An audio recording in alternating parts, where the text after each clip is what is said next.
ദൈവനാമത്തിന് മഹത്വമുണ്ടായിരിക്കട്ടെ. സഹോദരങ്ങളെ, ഇരുട്ടിലായിരിക്കുന്ന ലോകത്ത് സൂര്യൻ ഉദിച്ചുയരുന്നത് എത്ര ആശ്വാസകരമാണ്, ഉന്മേഷപ്രദമാണ്, സന്തോഷകരമാണ്.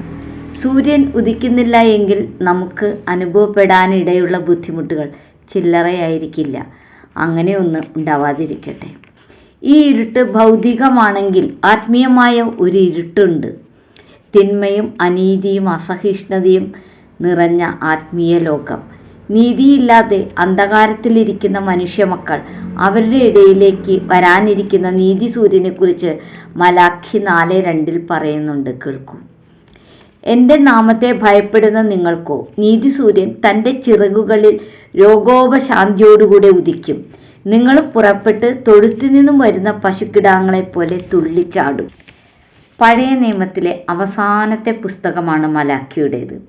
ഇതിലെ അവസാനത്തെ അധ്യായത്തിൽ മലാഖി നൽകിയ ഈ പ്രവചനത്തിന് ശേഷം 4 നൂറ്റാണ്ട് ദൈവം നിശബ്ദനായിരുന്നു. ഒരു പ്രവാചകന്റെ ശബ്ദവും കേട്ടില്ല. ജനങ്ങൾ ഇരുളിലായിരുന്നു. അങ്ങനെയിരിക്കെ നീതി സൂര്യൻ ഭൂമിയിൽ ഉദിച്ചു. യോഹന്നാൻ 1:9 ശ്രദ്ധിക്കും. എല്ലാവരെയും പ്രകാശിപ്പിക്കുന്ന സത്യവെളിച്ചം ലോകത്തിലേക്ക് വന്നുകൊണ്ടേയിരുന്നു. യേശുവിനെ കുറിച്ചാണത് പറയുന്നത്. ലൂക്കാ 1:78-79 കേൾക്കും. സത്യം അറിയാതിരിക്കുന്നവരുടെയും മരണത്തിൻ്റെ ഭീതിയിൽ കഴിയുന്നവരുടെയും മേൽ പ്രകാശിച്ച് അവരെ സമാധാന മാർഗത്തിൽ നടത്തേണ്ടതിന് ആ ആർദ്ര കരുണയാൽ ഉദയസൂര്യനെ പോലെയുള്ള രക്ഷകൻ സ്വർഗത്തിൽ നിന്ന് നമ്മെ സന്ദർശിച്ചിരിക്കുന്നു. സ്നാപയോഹന്നാന്റെ പിതാവായ സെക്കരിയാവ് പരിശുദ്ധാത്മാവിൽ യേശുവിനെ കുറിച്ച് പ്രവചിച്ചതാണിത്. ലൂക്കാ സുവിശേഷകൻ രേഖപ്പെടുത്തിയിരിക്കുന്നതാണിത്. അതെ, യേശു നീതി സൂര്യനാണ്. യേശു ഭൂമിയിൽ ഉദിച്ചു ജനത്തെ അന്ധകാരത്തിൽ നിന്ന് വിടുവിച്ച് നിത്യപ്രകാശത്തിലേക്ക് വഴി നടത്തി. യെശയ്യാവ് 9:12 പറയുന്ന പ്രവചനം മത്തായി 4:16 നിവർത്തിച്ചു എന്ന് പറയുന്നു. കേൾക്കൂ. ഇരുട്ടിൽ വസിക്കുന്ന ജനങ്ങൾ വലിയ വെളിച്ചം കണ്ടു. മരണത്തിൻ്റെ നിഴലിൻ്റെ ദേശത്ത് വസിക്കുന്നവരുടെ മേൽ ഒരു വെളിച്ചമുദിച്ചു. ഈ ഭൂമിയിൽ ജീവിച്ചിരുന്ന നാളിൽ യേശു തന്നെ ഇങ്ങനെ പറഞ്ഞിട്ടുണ്ട്. യോഹന്നാൻ 8:12. യേശു പിന്നെയും അവരോട് സംസാരിച്ചു. ഞാൻ ലോകത്തിൻ്റെ വെളിച്ചമാകുന്നു. എന്നെ അനുഗമിക്കുന്നവൻ ഇരുളിൽ നടക്കാതെ ജീവൻ്റെ വെളിച്ചമുള്ളവനാകും എന്ന് പറഞ്ഞു. അങ്ങനെ ഈ ഭൂമിയിൽ ഉദിച്ച നീതി സൂര്യനായ യേശുവിൻ്റെ വെളിച്ചത്തിൽ നടക്കാൻ ഭാഗ്യം ലഭിച്ചവരാണ് നാം. ആ വെളിച്ചത്തെ അവഗണിച്ചാൽ സംഭവിക്കുന്നത് എന്തായിരിക്കുമെന്ന് യോഹന്നാൻ 3:19 ശ്രദ്ധിക്കും. ന്യായവിധിക്ക് കാരണമോ വെളിച്ചം ലോകത്തിൽ വന്നിട്ടും മനുഷ്യരുടെ പ്രവൃത്തി ദോഷമുള്ളതാകിയാൽ അവർ വെളിച്ചത്തേക്കാൾ ഇരുളിനെ സ്നേഹിച്ചത് തന്നെയാകുന്നു. അപ്പോൾ ഒരു ന്യായവിധിയുടെ ദിവസമുണ്ടല്ലോ, ഒരു നീതി നിർവഹണത്തിൻ്റെ ദിവസമുണ്ടല്ലോ.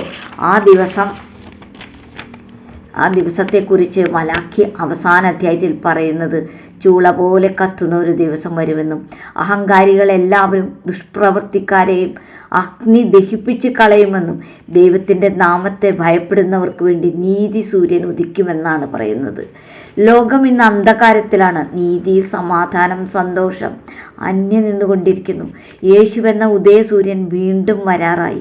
ബൈബിൾ ഒരു പ്രവചന ഗ്രന്ഥമാണ്. പഴയ നിയമത്തിലെ അവസാന പുസ്തകത്തിലെ അവസാന അധ്യായം നീതി സൂര്യനെക്കുറിച്ച് പറയുന്നത് പോലെ പുതിയ നിയമത്തിലെ അവസാന പുസ്തകമായ വെളിപ്പാട്ടിലെ അവസാന അധ്യായത്തിലെ വാക്കുകൾ നമുക്ക് കേൾക്കാം. വെളിപ്പാട് 22:16. സഭകളിൽ ഈ കാര്യങ്ങൾ സാക്ഷീകരിക്കേണ്ടതിന് യേശു എന്ന ഞാൻ എൻ്റെ ദൂതനെ നിന്റെ അടുക്കൽ അയച്ചിരിക്കുന്നു. ഞാൻ ദാവീദിൻ്റെ വേരും വംശവും തേജസ്സുള്ള ഉദയ നക്ഷത്രവുമാകുന്നു. 20-ാം വാക്യത്തിൽ അതെ, ഞാൻ വേഗം വരുന്നു എന്ന് പറയുന്നുണ്ട്.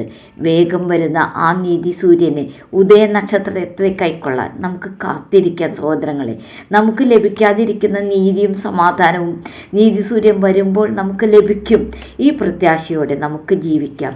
ഈ വചനങ്ങൾ സ്വീകരിക്കാൻ പരിശുദ്ധാത്മാവ് സഹായിക്കട്ടെ.